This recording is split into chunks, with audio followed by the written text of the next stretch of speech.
Hilchos Yesodei HaTorah, Perek Vav Halacha Daled. Kosev Aleph Lamed Belikim. We'll see here. We'll go down to the Peirush. After we learned the forbiddenness to erase and to lose the 7 names of Hashem, to cause them to be destroyed, or the letters that are attached to them. Now the Rambam tells us in writing, if you write only a portion of them, whether you can erase them or not. If you wrote Aleph Lamed Melikim, so that's already part of the Hashem. Yud K Miyud Hashem Ein Nimchak. You cannot erase it any longer. If obviously this is so, if you wrote Yud K, if you wrote Shehu Shem Ifnei Atzmoi, that he wrote it alone. Because this name is part of the Shem Hashem. Aval HaKoisev Shin Daled Mishakai. Somebody writes the Shin Daled from the Shem Shakai, or Tzadik Beis Mitzvokois Harei Ze Nimchak. It can be erased. The Rambam makes a differentiation between letters of this Shem Shakai, and even though it's the majority of the name, the first letters of the Shem Hashem, and so too the Aleph Hey from Eryeh is erasable, and its law is just like Tzvokos and Shakai. So Rae disagrees. Because of Aleph Lamed Melikim, if you wrote the Aleph Lamed Melikim, Amar Avrom Ze Eina Klum, it's nothing at all. Shalei Amur Ela Ba'Aleph Lamed Melikim Yud Kei Ma'Hashem. That only by Aleph Lamed of Melikim and Yud Kei Ma'Hashem. Aval Shin Daled Mishal V'Tzvei Tzadik Beis Mitzvos Harei Elu Nimchokim. Tomak has a question. What's this? What's he arguing on? It's saying the same thing as the Rambam. And he explains that the Rae understood from the Rambam that if he intended to write Yud K, then you can't erase it. According to the Rae, only if he intended to write Havaya and he wrote Yud K, it's forbidden to erase it. But if he intended to write Yud K alone, it's not forbidden to erase it because it's not from the Shem. It's not a Shem by itself. In opposition to this, Aleph Lamed is a Shem by itself, which cannot be erased. Therefore, if he intended to write Elohim and he wrote Kale, it cannot be erased either. According to this, the Rae understood in the Rambam that even Yud K is from the names that cannot be erased, and therefore he argues on him. Because in the Gemara they don't mention anything except Kale Melikim or Yud Kei Ma'avaya, but not as its own standing by itself. However, the Kesef Mishnah explains that the Rambam disagrees on the Rae. It is of the opinion that if he intended to write the Shem Havaya and he wrote Yud Kei, it's not erasable because that is only a portion of the name. But if he intended to write this name by itself, it's not erasable. Because in the exact opposite, you have 2 sanctities: the kedusha of itself, Yud K, and the second kedusha that's part of the Shem Yud K Vav K. And also, if he had an intent to write Elikim and he wrote Kale, it's not erasable because Kale is a name by itself. That even though he intended to write Elikim, it doesn't come to it does not lessen the sanctity of the name of Hashem. However, if he intended to write Shakai, and he wrote Shin Daled, or Tzvokois, and he wrote Tzadik Beis, this is erasable, because they're not names by themselves, and even though he intended to write them as part of a whole name, it doesn't achieve sanctity and partiality. Only when it's part of its full name is there a sanctity to the parts of it as well. In conclusion, if he writes Yud K and he didn't have intent to write the Shem Hashem, the Rae permits you to erase it, and the Rambam forbids. So the Kesef Mishnah understands the disagreement between them. Avid Vaz does not agree with the Kesef Mishnah that the Rambam forbids erasing it because he did not explain that it depends on whether he had intent or not. Furthermore, the logic would tell us the exact opposite, that if he intended to write the Shem Hashem, and you wrote Yud K, there's already a partial Kedusha because of the holy name, and the Kedusha because it itself is a name. But if you intended to write Yud K by itself, it only has its own sanctity, and therefore the Rambam should have written as the more novel aspect that even if he wrote Yud K as a separate name, it's forbidden to erase it, and not to say Ve'ein Tzorech Loima, as if that would be more understandable. A proof to the Rambam that it's forbidden to erase the Shem Yud K, because the Mishnah brings from Masechta Sofrim. There they state, if you write Kale from Daled Oishis, so you don't have the word Kale in Yud K Vav K, but it must be that it means the text should read, if you wrote Kale from Elohim, or Yud K from the Shem Havaya, it's not erased because there are names like that even those names are actually names of Hashem. So you see that even Yud K is a name by itself. It could be that the Rebbe does not disagree on the Rambam, and he agrees with him that if you wanted to write Yud K itself, you can't erase it because it's Hashem Hashem. But he had the text that he intended to write Vav K from the end of the name, and on that the Rebbe questioned why should it be forbidden. Only Shem Yud K is a name by itself. The Maram al Shaka writes that the Rebbe inferred from the Rambam that the Rambam wrote that if he began to write Tzvokos or Yishakai and he didn't finish it, you can erase it. From this he understood that only those names it's permitted to erase if he didn't complete the name. But the Shem Yud K, it's forbidden to erase it. And this he questions, why is it different than Tzvokos and Shakai from the Shem that they are permitted? Thus it would seem according to the Ramam al Shaka that the Rebbe disagrees on the end of the Halacha regarding whether you can erase the first two letters of Tzvokos or Shakai if you didn't complete it. That only because he didn't complete it. But if you wrote the whole Shem, then the first two oisias, it's forbidden to erase. And the Rebbe disagrees that if you wrote the whole Shem, you can still erase the two first letters if it's a Shin Dalet of Shakai or the Tzadik Beis of Tzvokos. Because the Mishnah writes on this understanding of the Maram al Shaka, how can you say that? That the Rebbe should say that after you wrote the whole name, you can erase part of it, because even one letter would be a question once it's part of the Shem. Especially so in the Shem Shakai, where the majority of the name is in the Shin, is the first two letters. Furthermore, the Kesef Mishnah questions Maram al Shaka that if these words, that this is the intent of the Rebbe, the Rebbe shouldn't have left out the word Kosav from his descent.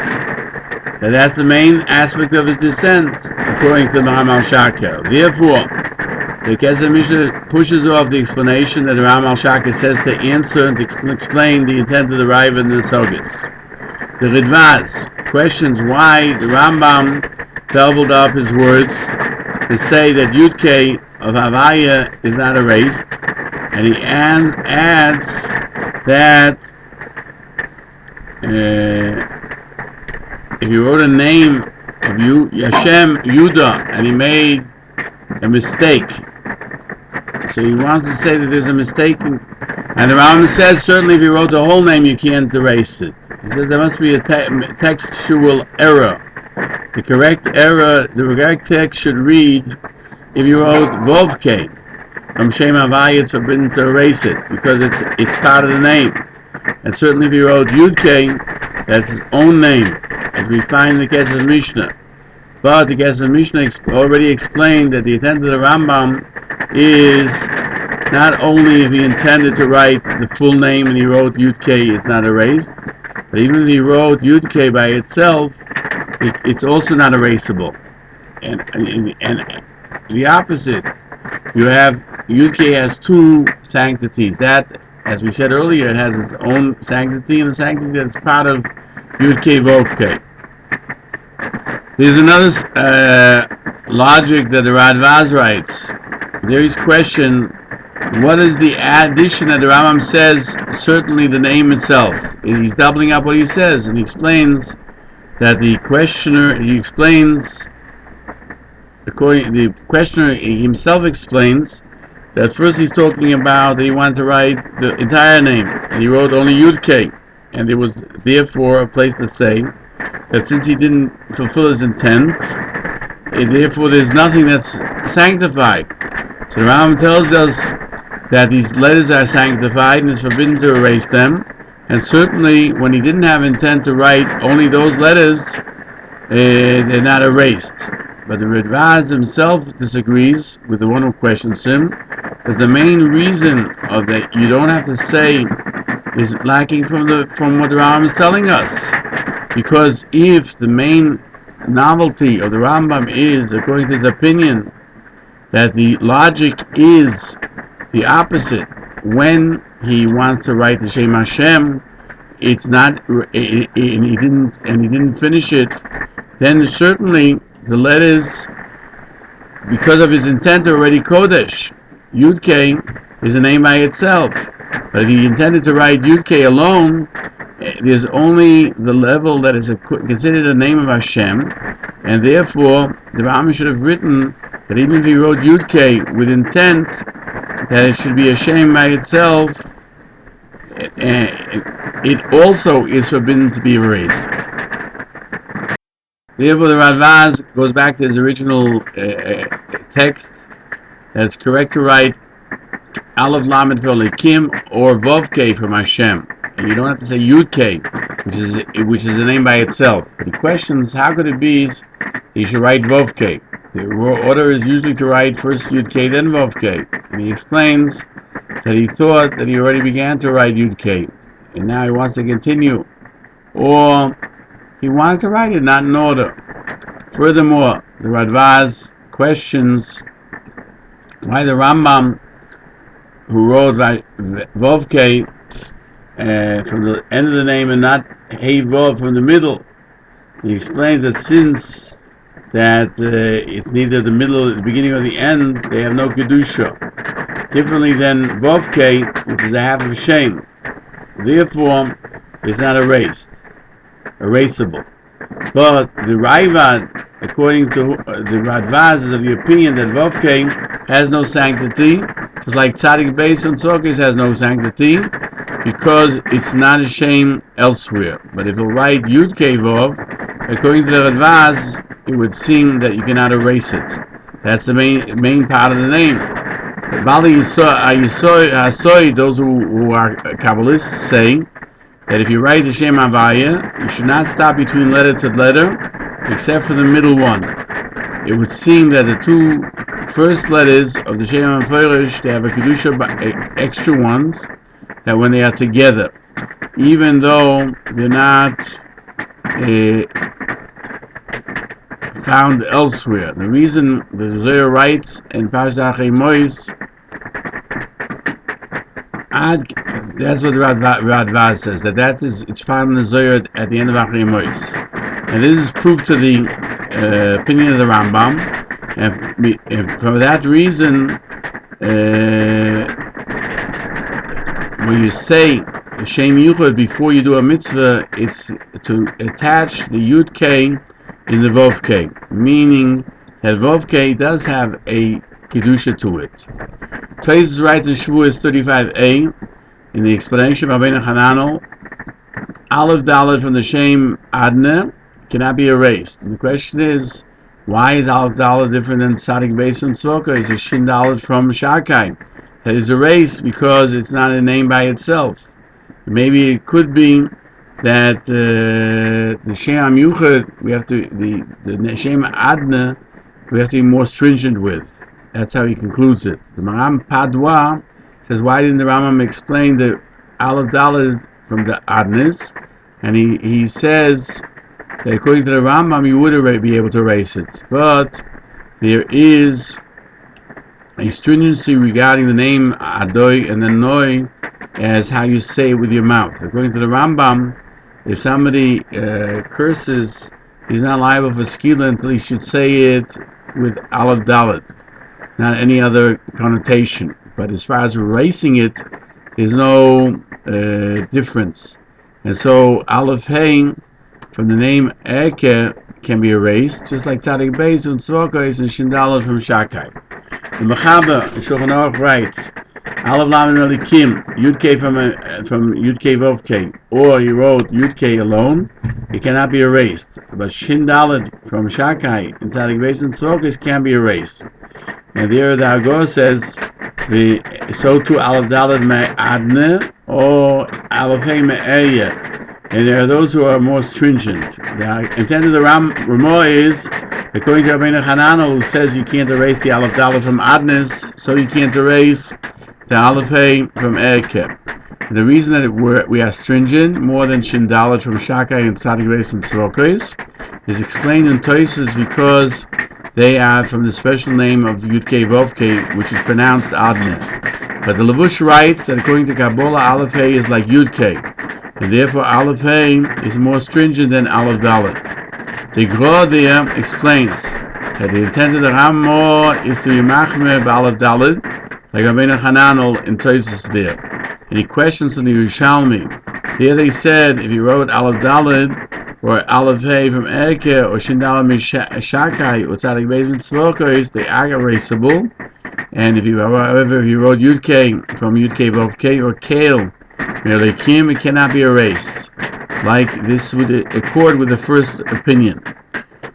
The general rule is that anything that the name itself stands elsewhere, that the two letters are a name, you cannot erase it. Therefore the Rambam says Aleph Daled from Adnes and Aleph Hey Me'eke are not found elsewhere by themselves, therefore they can be erasable according to those that are astringent. The Aleph Daled from Adnes cannot be erased. According to Levush, certainly the Aleph Hey Me'eke, they cannot be erased, since according to Kabbalah, they are like the word, the part of the letters of Yud K, Vov K. Because the Aleph Hey is also used and interchangeable in the Kavonas of the Shem Hashem.